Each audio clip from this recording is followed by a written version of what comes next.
Welcome to another episode of I'm Tired of Church, and let's talk about kids when they get a little older, and not even much older. Let's say 2, 3, 4, that type of age where they're driving us nuts. First, we have to observe why they're driving us nuts. Reason number one is most of the time it's because they're 2, 3, 4, and 5, and 6, and 7, and that's the age that they're supposed to drive you nuts. So that's a given, okay? Right away, you're told, oh, medication. Well, a lot of times we need to consider why our kids don't sit still. Okay, there are several reasons, and I'm going to try to make this quick. And this is just an opinion, and I think that you are able to find research on it because I did a paper in school on television and the effects it has negatively on the brain and all the chemical endorphins that are released with television, which is real. Okay, it wasn't fake. There's a lot of research out there. So let's look at that, and then we also look at the diet. So if your kid is constantly being fed hot dogs, hamburgers, a bunch of breads, and a bunch of junk food, and always drinking sodas and red juices and yellow juices, all these fake juices, these are all chemicals. And they're going to have an effect on the brain whether you like it or not, because they are chemicals, right? So since they're chemicals, they're going to affect the brain just like a drug would, okay? And speaking on drugs, most of the time when your kid's acting crazy, you'll find someone who will tell you, hey, here's a drug you can take, and they'll give you some advice on a pharmaceutical drug. Most of the time, there are things that you can do to prevent that. If you live in a household where your TV is always on, and then the radio is also on, and then you're always yelling because you have no control, that's a lot of noise coming into the kids' ears and into the brain. That does affect the brain. Music affects your behavior, believe it or not, and it's true. Look at the research. And this is happening day after day, year after year, from when they were in the womb. Then they get to kindergarten, and you expect your child to sit down and listen to the teacher.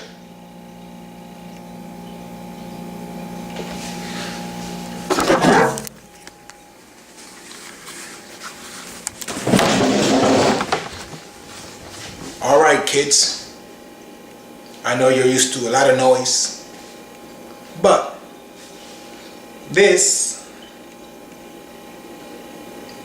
is the color yellow. Now I'm going to talk to you about American history. Back in 1775,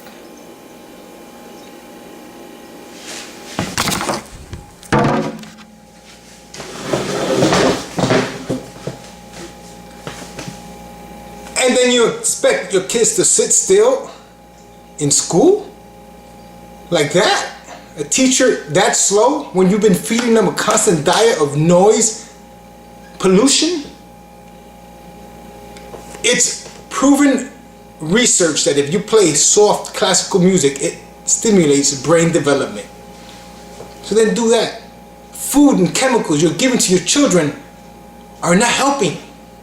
It's not cool to see an overweight 2-year-old holding a can of soda and chips in one hand and about to go get grilled hot dogs in the other hand.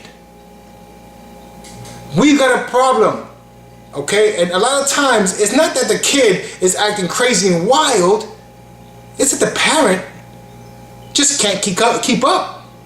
Because their diet is a dead diet with a bunch of junk as well, and they're slow to keep up with these children.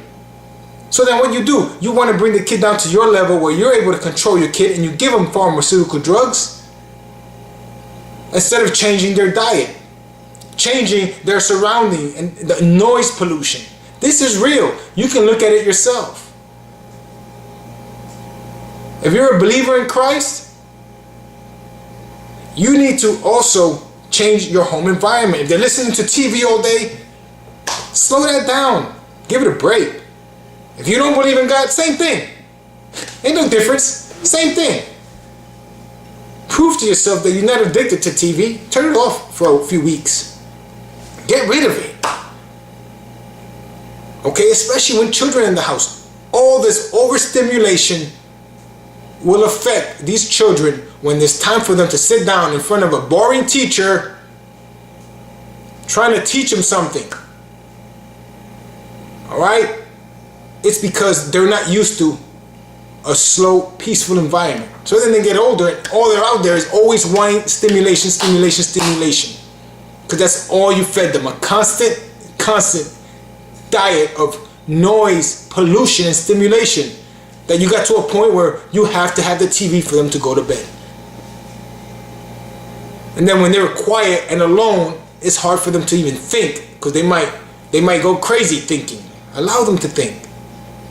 Another thing you can do as a parent, start reading to your child before they even understand what you're saying, so they can get used to that slow pace of reading. Put on that classical music. That's important. That's so important for parents. So when your kid is acting crazy and wild, okay, even if you spank them, as I said in my first video, a lot of times that discipline helps. Or if you're a non-spanker and you did all your timeouts you could, then hey, maybe it's time to, before you give them medication to try to bring them down to your level, hey, check out other alternatives. Change the environment, change the diet. And before you give them medication, pharmaceutical medication, go see maybe a holistic doctor, and there's natural remedies you could probably give them. This is for the better of your children. Let's not try to always make our children happy and always say, that's my main goal, make sure my child is happy.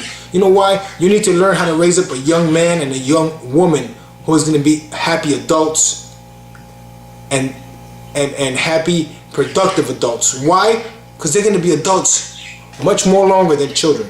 What's the point of trying to raise happy children, and when they turn 17, 18, 19, they're all miserable, and for the rest of their lives they're all sad, but they were happy children? No.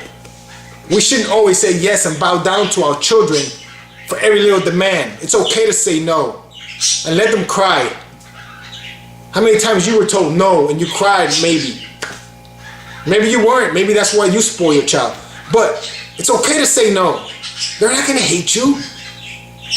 Okay? They don't hold grudges like adults. So it's okay to say no. To be stern. But like I said, if your child is that wild child going crazy, hey, examine the diet, the noise diet, stimulation, all the senses that you're trying to stimulate. Maybe you don't realize it, but that can be a problem. So I ask you to research it, look into it. When you look into the foods, look into the different colors. Right, you got the red 6, the yellow 6. Look at the cereal box. Look at the back of your cereal. It's all full of different colors and chemicals. Those chemicals are used for other things as well, not just food. So you know you're feeding them something that shouldn't be in their body. Okay, so examine. I'm not saying don't give them that, fine. But examine it. At least maybe that might be a problem. Hey, some kids eat cereal all day long with hot dogs and sodas, and they're cool and they're calm, and that's fine. But others are not. Okay, so don't go emailing me, oh, my kid does all this and he's calm. Well, you know, I can find you a guy who does cocaine and then goes to sleep after he does cocaine. I'm sure I'll find that somewhere. Okay, so the majority of the reasons most kids are acting crazy and wild is because of overstimulation that the parents have induced into their minds and into their senses. So I ask you to examine that, look into it. That might be a problem. So may God bless you, and don't ever forget that what Jesus Christ did is enough.